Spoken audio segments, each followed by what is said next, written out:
हमारे पास जो लिमिट है टू साइडेड है, और इस लिमिट को कंफर्म करने के लिए या इस वैल्यू की इस फंक्शन की वैल्यू कैलकुलेट करने के लिए हमें लेफ्ट हैंड साइड और राइट हैंड साइड दोनों लिमिट्स पहले कैलकुलेट करने पड़ेंगे।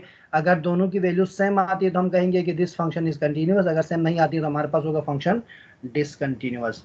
ओके, और यहाँ पर एक चीज यहाँ पर लिखा हुआ देखें 7 के अंदर x अप्रोचेस टू a, तो अगर हो सकता है ये चीज बता दिया हो, अगर नहीं बताया तो बता देता हूँ, अगर बताया तो रिकॉल कर लेते हैं कि x अप्रोचेस टू a का मतलब ये होता है डियर स्टूडेंट्स की any value from the domain that is very very near to the given value a, क्योंकि ये जो a है ये हमारे पास गिवन वैल्यू है। तो x अप्रोच या x टेंड्स टू a का मतलब ये होता है कि ये जो x है आपके पास डोमेन है, ये इस गिवन वैल्यू के बहुत इंतहाई करीब है। अब ये इंतहाई करीब दो रास्तों से हो सकता है, एक लेफ्ट हैंड साइड से, एक राइट हैंड साइड से। वही बातें रिपीट हो रही हैं, देखें बार बार कॉन्सेप्ट सारा वही है। तो ये जो अप्रोच होगा ये लेफ्ट हैंड साइड से भी हो सकता है, राइट हैंड साइड से भी हो सकता है, लेकिन ये x अप्रोच टू a का मतलब ये है, यानी x टेंड्स टू a का मतलब ये है कि x is very very near to a but it is not exactly equal to a। ये याद रहे कि x एग्जैक्टली a के इक्वल नहीं होगा, यानी अप्रॉक्सीमेटली इक्वल होगा। यानी लेट्स से अगर मैं a की वैल्यू 1 दे दूं तो ये मैं लेफ्ट हैंड साइड से अप्रोच कर सकता हूँ 0.999999, 0.9999 इज वेरी इक्वल टू 1, लेकिन ये आप इसको हम 1 ले सकते हैं, लेकिन this value is not exactly equal to 1।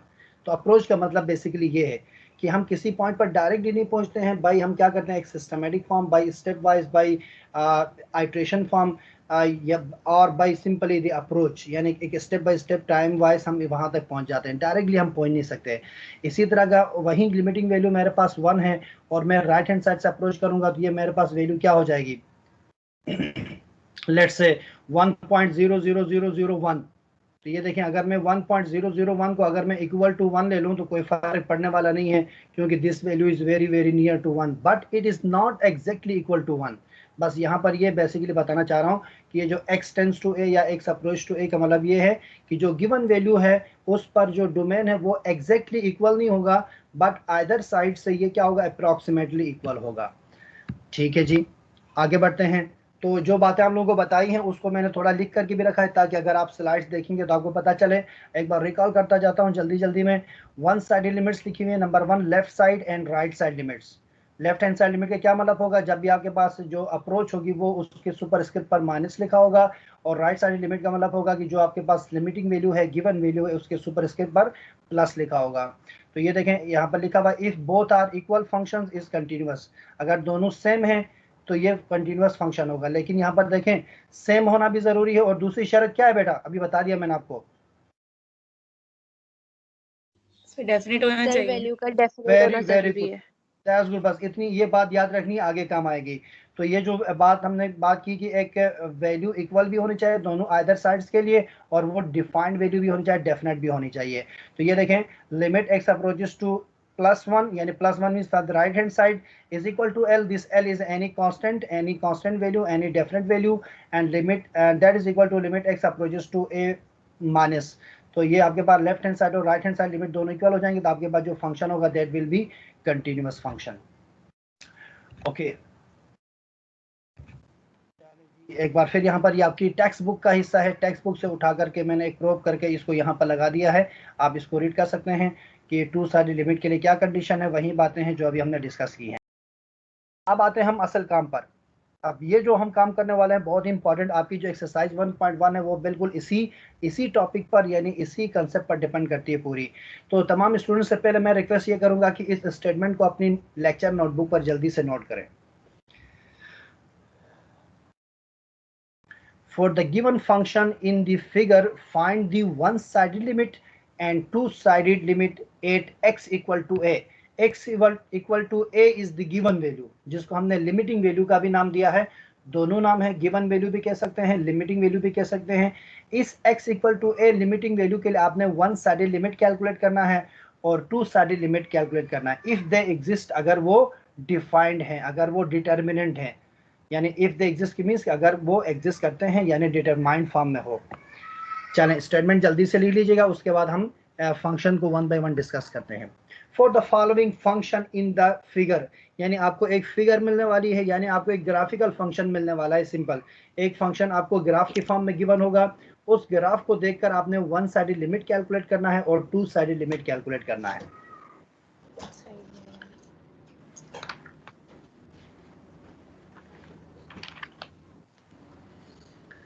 चले आप लोग स्टेटमेंट लिखें और मुझे बताएं कि डन, फिर मैं आगे बढ़ता हूं। Done sir. Done sir. क्या बात है भाई, सेक्शन सी, ग्रेट ग्रेट, बेहतरीन, उम्दा। चलें जी, ये रही आपकी स्क्रीन पर पहला फंक्शन, यानी this is the first figure in which we have to discuss what is the left hand side limit, what is the right hand side limit, what is the two sided limit। हमने ये तीन चीजें discuss करना है, और ये तीन चीजें तो वो हैं जो आपकी टेक्स्ट बुक में आपसे पूछी गई हैं, लेकिन इसके अंदर मैं चीजें मजीद इजाफा करूंगा ताकि आपके कंसेप्ट जो है ना वो बेहतर से बेहतर हो जाएं। इसके अंदर मैं एडिशनल मजीद 3 पार्ट्स भी करने वाला हूं अपनी तरफ से, ताकि वो आप तक मजीद इसका थोड़ा बेसिक कंसेप्ट जो है ना ज़्यादा एक बैलेंस फॉर्म में आ जाए। चलें जी डियर स्टूडेंट्स, बिल्कुल उसी तरह से हम इसका पेन का इस्तेमाल करते हैं इसी पावर पॉइंट पर। अब देखिएगा डियर स्टूडेंट्स, बेसिकली जो स्टेटमेंट आपने अपनी कॉपी पर लिखा है उसको देख लीजिएगा। स्टेटमेंट में बेसिकली आपसे क्या कह रहा है कि इस गिवन फंक्शन के लिए, यानी इस ग्राफिकल फंक्शन के लिए आपने नंबर 1 कैलकुलेट करना है the one sided limit. One sided limit हमारे पास दो तरह की होती है। कितनी तरह की होती हैं? दो तरह की होती है। कौन कौन सी बेटा? लेफ्ट हैंड साइड और राइट हैंड साइड। क्या बात है। अब यही चीजों को देखिएगा, मैं वन बाय वन मैथमेटिकली लिख रहा हूँ। Number 1, we have to find limit of the function when the independent variable x tends to the given value a from left hand side. अब देखें, जो मैं मैथमेटिकली लिख रहा हूँ उसको मैं साथ साथ रीड भी कर रहा हूँ, ताकि आपको ये किस तरह से रीड करना है ये भी बाद में समझ में आता रहे साथ साथ। तो देखें, पहला हमने ये कैलकुलेट करना है what is the left hand side approach, और दूसरा हमने कैलकुलेट करना है कि बिल्कुल वही चीज कि what is the approach of this function, limit of this function f of x when the independent variable or the domain is approaching to the given value a but from the right hand side is equal to what, ये आपसे पूछा है दूसरी चीज। और इस statement के अंदर तीसरी चीज आपसे पूछा है the two sided limit, और टू साइडेड लिमिट का क्या होगा हमारे पास? the limit of the function, limit. आप लोग ये चीजें साथ साथ मेरे साथ साथ लिखिएगा ताकि हमारे लिए आसानी हो और आपके पास भी काम पूरा मौजूद हो, ताकि कोई परेशानी ना हो आगे जाकर जब आप रिवाइज करने बैठेंगे। Limit of the function when the independent variable x approaches a from both side is equal to what. तो बेसिकली डियर स्टूडेंट्स, जो आपका स्टेटमेंट है उसके अंदर सिर्फ ये तीन चीजें आपसे पूछी हैं। आपसे कह रहा है कि what will be the one sided limit and what will be the two sided limit. चले जी, अब हम पहले इन तीन चीजों को डिस्कस करते हैं, उसके बाद मैं मजीद चीजों को एक्सटेंड करता हूं, वो हम वन बाय वन डिस्कस करेंगे। Okay dear students, number 1, left hand side approach. अब अच्छी तरह से सुन लीजिएगा, किसी भी ग्राफिकल फंक्शन के अंदर जब भी हम वन साइडेड लिमिट की बात करेंगे, हम ये देखेंगे कि एक फंक्शन किसी डिफाइंड साइड से कहां तक पहुंच रहा है। यानी उर्दू के अंदर आप इसको ये देखेंगे कि यार ये ग्राफ लेफ्ट हैंड साइड से आते हुए कहां तक आकर रुक रहा है, कहां तक। तो बेसिक जो नोशन है वो कहां तक है, अप टू विच पॉइंट। यानी कि वन साइडेड लिमिट के अंदर हमने अपने आप से पूछना है कि अगर ये लेफ्ट हैंड साइड से आ रहा है, कहीं किसी भी पॉइंट से आ रहा है, वो हमारा कंसर्न नहीं है। Basically limit is all about approach. तो यही हम कहेंगे जहां से भी ये आ रहा है कहां तक आ रहा है हमने ये देखना है, और जहां तक आकर रुकेगा वहां पर हमने फंक्शन की वैल्यू यानी y की वैल्यू को हमने क्या करना है, वो आंसर के तौर पर लिखना है। Similarly for the right hand side, हम देखेंगे कि एक ग्राफ राइट हैंड साइड से अप्रोच करते करते किस पॉइंट तक रुक रहा है, और जिस पॉइंट तक ये अगर अप्रोच कर रहा है वो पॉइंट हमारा रिजल्ट होगा। और टू साइडेड के लिए फिर हम देखेंगे कि जो हमने 1 और 2 के अंदर वैल्यूज निकाली हैं क्या वो सेम है, डिफाइंड हैं। अगर सेम है, डिफाइंड है, तो हम बोलेंगे कि वही आंसर होगा जो दोनों के लिए कॉमन होगा। अगर नहीं तो हम लिखेंगे डज नॉट एग्जिस्ट। क्या मतलब इन बातों का? तो देखिएगा डियर स्टूडेंट्स, नंबर 1 के लिए हम देख रहे हैं लेफ्ट हैंड साइड लिमिट है। तो ये देखिएगा, मैं ग्राफ के ऊपर मैं पेन यूज कर रहा हूँ, देखें आप लोगों को नजर आ रहा होगा कि ये देखें मेरे पास जो लेफ्ट हैंड साइड अप्रोच है ग्राफ की वो यहाँ से स्टार्ट हो रही है। This is what the initiative of the left hand side graph. और ये यहाँ से देखें चलते चलते मैंने कहा कहाँ तक जा रहा है ये, तो ये देखें ये कहाँ तक जा रहा है, इस मुकाम One. तक जा रहा है, और इस मुकाम पर what is the value of the function? क्योंकि फंक्शन किसके इक्वल होता है? y के। क्या बात है, y equal to f of x होता है ना, जो एफ ऑफ एक्स है दैट इज बेसिकली y। तो बेसिकली हमने जो फंक्शन की वैल्यू का मतलब ये होगा, ये देखें y equal to f of x होता है। तो ये देखें, ये जो आपके पास ग्राफिकल अप्रोच है, ये जिस पॉइंट तक आ रही है उस पॉइंट को हमने उसका क्या करना है, रिजल्ट के तौर पर लिखना है। तो हमने देखा लेफ्ट हैंड साइड से जो अप्रोच है वो आ रही है 1 तक, तो ये देखिएगा इसका सिंपल हमारे पास आंसर होगा 1। पार्ट नंबर 1 का आंसर हमारे पास क्या होगा, 1। Similarly what about the right hand side approach? ये देखिएगा स्टूडेंट्स, अब देखिए ये जो आपके पास ग्राफिकल फॉर्म है, इसका जो इनिशिएटिव है that is from the right hand side. ये देखें, चले मैं ये चीज भी बता दूं, हो सकता है अगर किसी स्टूडेंट ने पिछली क्लास मिस की हो, अगर कोई क्लास मिस की हो तो जरा देखते रहेगा ग्राफ बेटा। ग्राफ के नीचे देखें मैं एक रियल लाइन बना रहा हूँ, और रियल लाइन पर देखें ये हमारा 0 होता है। 0 के राइट साइड पर ये जितना भी हमारे पास जो हमारे पास वैल्यूज होंगी या जितने भी रियल नंबर होंगे अप टू 0, ये सारी क्या कहलाएंगी, राइट हैंड साइड या पॉजिटिव वैल्यूज, ये सबको मालूम है। और इसी तरह 0 के लेफ्ट हैंड साइड पर जितनी भी वैल्यूज होंगी ये हमारे पास कहलाता है लेफ्ट हैंड साइड, या फिर तमाम के तमाम क्या होंगी, नेगेटिव वैल्यूज होंगी। ऐसा ही है ना? Yes sir. बेटा ये देखिएगा, ये जो मैं कहना चाह रहा हूँ, ये देखिएगा ये जो ग्राफ के यहाँ पर इनिशियल पॉइंट है, ये देखें ये बिल्कुल ऐसा लग रहा है कि ये इस साइड से देखें इस तरफ आ रहा है। तो ये हमारे पास, इसको देख करके हम बताएंगे दिस इज और राइट हैंड साइड अप्रोच या राइट अप्रोच, तो यानी पॉजिटिव अप्रोच भी हम कह सकते हैं। तो ये देखें, अब हम ये देखेंगे कि ये कहाँ तक जाकर रुक रहा है। ये चलते चलते चलते चलते जा रहा है, ऊपर जा रहा है, ये वाई के ऊपर मजीद जा रहा है, लेकिन यहाँ पर आकर देखें ये टर्मिनेट हो रहा है, यहाँ पर आकर ये रुक रहा है। जब यहाँ पर रुका तो हम देखेंगे कि इसके अगेंस्ट ये किस वैल्यू पर अप्रोच कर रहा है। तो हम देख रहे हैं कि ये किस वैल्यू पर अप्रोच कर रहा है, 3 पर। ये देखें, तो ये जो राइट हैंड साइड अप्रोच होगी दैट विल बी 3। आसान सी बात है, मुश्किल तो नहीं लग रहा है इसके अंदर कोई चीज? No sir. ठीक है, तो ये लीजिए, अब देखिएगा जो लेफ्ट हैंड साइड अप्रोच है और राइट हैंड साइड अप्रोच है, क्या दोनों वैल्यू सेम है और डिफाइंड है? नहीं सर, सेम नहीं है। डिफाइंड है लेकिन सेम नहीं है। डिफाइंड है लेकिन दोनों इक्वल नहीं है, दोनों इक्वल होना भी लाजमी है। तो इसका मतलब ये होगा कि जो थर्ड पार्ट है उसका आंसर क्या होगा, do not exist. Not exist. Very very good. Does not exist को हम एब्रिविएट कैसे करेंगे, क्या एब्रिविएशन लिखते हैं? क्या बात है, very good. DNE will be the answer, does not exist, DNE। बात पहुंची बेटा यहाँ तक? जी सर। Yes sir. अच्छा, एक छोटी सी बात सुन लीजिए, जो हमने चैप्टर नंबर 0 के अंदर ग्राफिकल फंक्शन पढ़ा था, वहां पर मैंने कंटिन्यूअस फंक्शन और डिसकंटिन्यूअस फंक्शन की एक छोटी सी आप लोगों को बताई थी कि क्या दोनों के अंदर डिफरेंस होगा ग्राफिकल फंक्शन के अंदर। तो वहां पर आपको ये बताया था कि किसी भी फंक्शन के ग्राफ बनाने के लिए जब हमें पेन उठाना पड़ेगा तो वो हमेशा डिसकंटिन्यूअस होगा, और किसी भी फंक्शन के ग्राफ को बनाने के लिए हमें पेन उठाने की जरूरत नहीं पड़ेगी तो वो हमारे पास कंटिन्यूअस फंक्शन होगा। तो डियर स्टूडेंट्स, ये जो आपकी स्क्रीन पर अभी फंक्शन है, ये देखें, इस फंक्शन का ग्राफ बनाने के लिए हमें पेन उठाने की जरूरत पड़ेगी या नहीं पड़ेगी?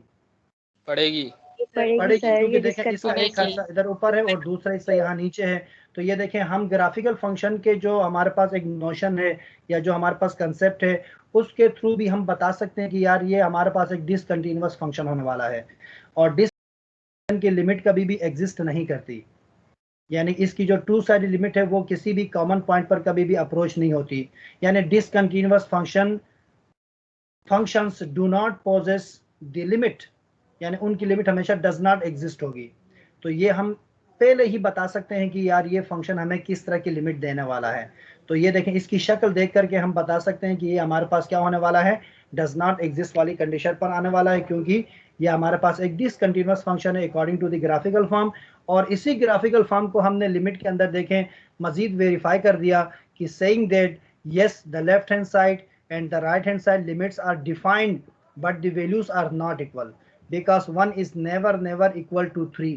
तो इसका मतलब है जब दोनों की वैल्यूज डिफाइंड तो हैं लेकिन इक्वल नहीं है, तो इसका मतलब है ये आपके पास क्या होगा, ये टू साइड लिमिट इसकी डिफाइंड नहीं होगी।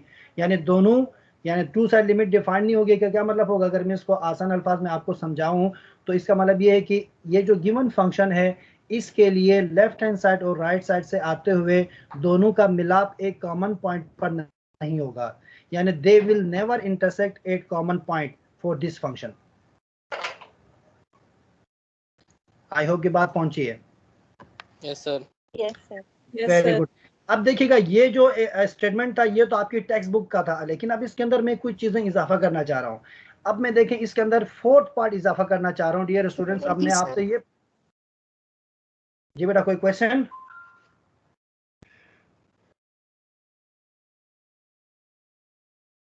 No sir. ओके, तो ये देखें फोर्थ पार्ट देखें मैं क्या लिख रहा हूँ, अच्छी तरह से देख लीजिए। मैं भी कुछ पढ़ूंगा नहीं, मैं आप लोगों की तरफ छोड़ रहा हूँ कि आप इसको पढ़ेंगे कैसे पढ़ेंगे। F of A is equal to what? Yes, part. जी बेटा क्या मतलब है इस बात का?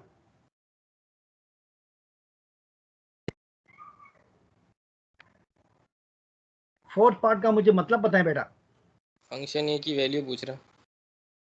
यानी कि जो आप, यानी इसको अगर मैं आसान अल्फाज में समझाएं, आसान अल्फाज में समझाएं, बिल्कुल ठीक कह रहे हैं आप। एक्स की वैल्यू।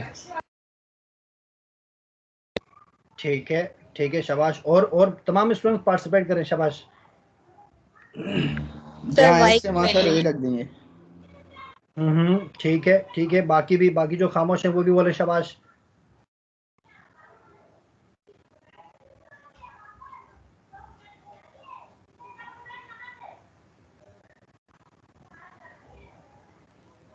सर अच्छा, लिमिटिंग टोटल बस वैल्यू 4 ये ही की। स्टूडेंट्स हैं क्लास में।